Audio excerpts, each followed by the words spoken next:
Hola, ahora vamos a seguir trabajando con enzimas, en particular la relación entre la actividad enzimática y dos factores que la afectan, como la temperatura y el pH. Estos factores que mencionamos recién, temperatura y pH, afectan la actividad de una enzima, pero también afectan la actividad de cualquier proteína. La temperatura da cuenta de la energía cinética de las moléculas. Podemos decir que es como una medida, una unidad de la velocidad a la que se mueven esas moléculas. Nos vamos a preguntar entonces qué ocurre con la actividad de una enzima cuando aumenta la temperatura. Y también analizaremos qué ocurre cuando disminuye la temperatura. ¿Qué ocurre cuando aumenta? Dijimos que tenía que ver con la energía cinética de las moléculas. Entonces, a medida que aumenta el movimiento de las moléculas, en este caso de la enzima que nos interesa y los sustratos. Si aumenta el movimiento, habrá mayor posibilidad de choque y de encuentro entre enzima y sustratos. Si aumenta este encuentro, habrá más posibilidades de transformación y por lo tanto aumenta la formación de productos. Es decir, aumenta la actividad enzimática a medida que va aumentando la temperatura. Pero eso es hasta ciertos valores de temperatura. Porque si aumenta mucho la temperatura, más de 40 grados, 50, 60, la agitación se va haciendo cada vez más intensa. La agitación de las moléculas. Y si una enzima, una proteína, se agita muy intensamente, se van desarmando las múltiples uniones débiles que estabilizaban esa estructura tridimensional de la enzima. Uniones de tipo puente hidrógeno, uniones iónicas, y entonces se desorganiza la estructura tridimensional que se estuvo agitando de esa enzima y su sitio activo. Las enzimas entonces se desnaturalizan cuando esa estructura tridimensional se ha perdido y queda como desplegada y no pueden realizar su función. En este gráfico podemos analizar qué ocurre cuando aumenta la temperatura, que va aumentando, como dijimos antes, la actividad de las enzimas, hasta una temperatura óptima, en este caso cercano a los 40 grados, 37, 38 grados, para después de 40 disminuir drásticamente hasta hacerse nula cuando la enzima se ha desnaturalizado.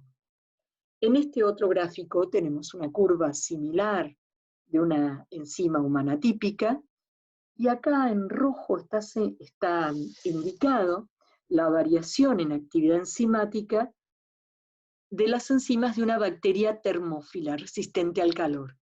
Fíjense el rango de temperatura óptima, alrededor cercano a 80 grados.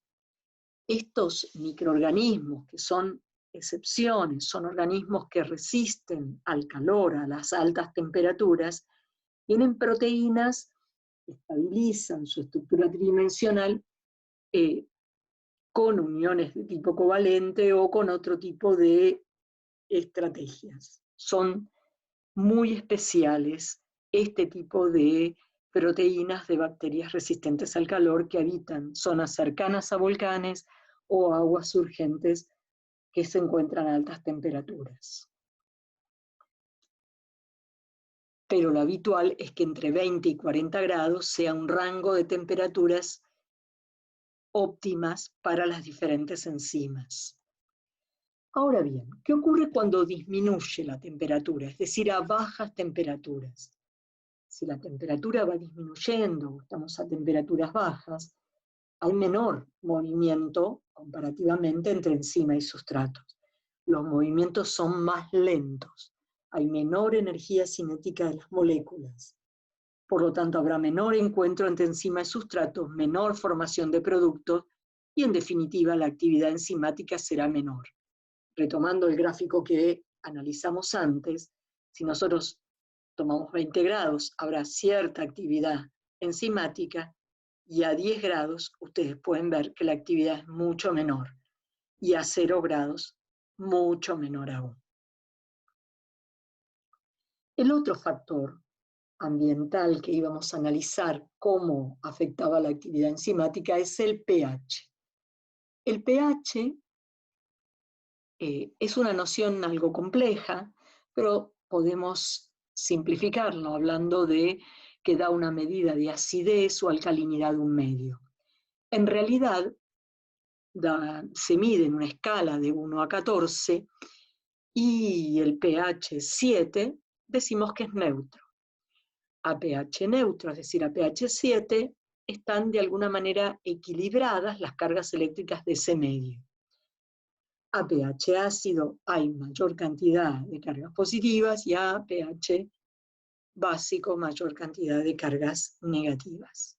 Entonces, no importa exactamente cómo sea, pero sí tengamos presente que el pH de un medio de alguna manera está vinculado con las cargas eléctricas, con la distribución de cargas eléctricas en ese medio.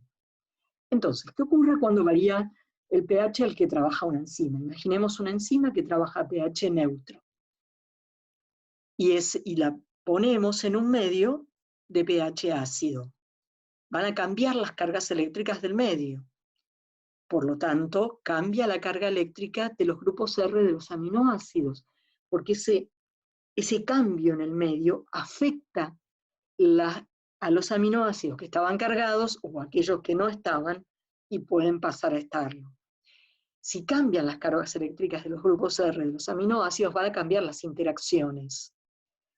Quizás dos que no pasaba nada, dos aminoácidos que eran indiferentes, por decirlo de alguna manera, y adquieren la misma carga, comienzan a repelerse. Eso va a hacer que varíe la interacción. Y eso ocurre con todos los aminoácidos. Entonces va a ir cambiando la estructura tridimensional de la enzima y se perderá su sitio activo.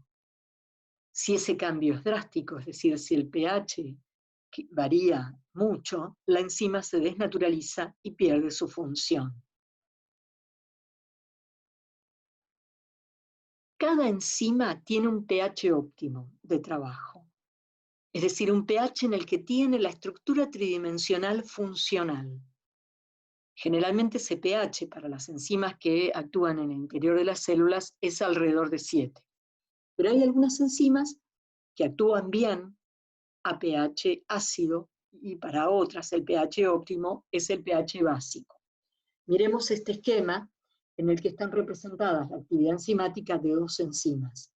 Para una enzima estomacal, que como ustedes saben el estómago tiene un medio ácido, el pH óptimo es alrededor de 2, el pH al que tiene la mayor actividad enzimática.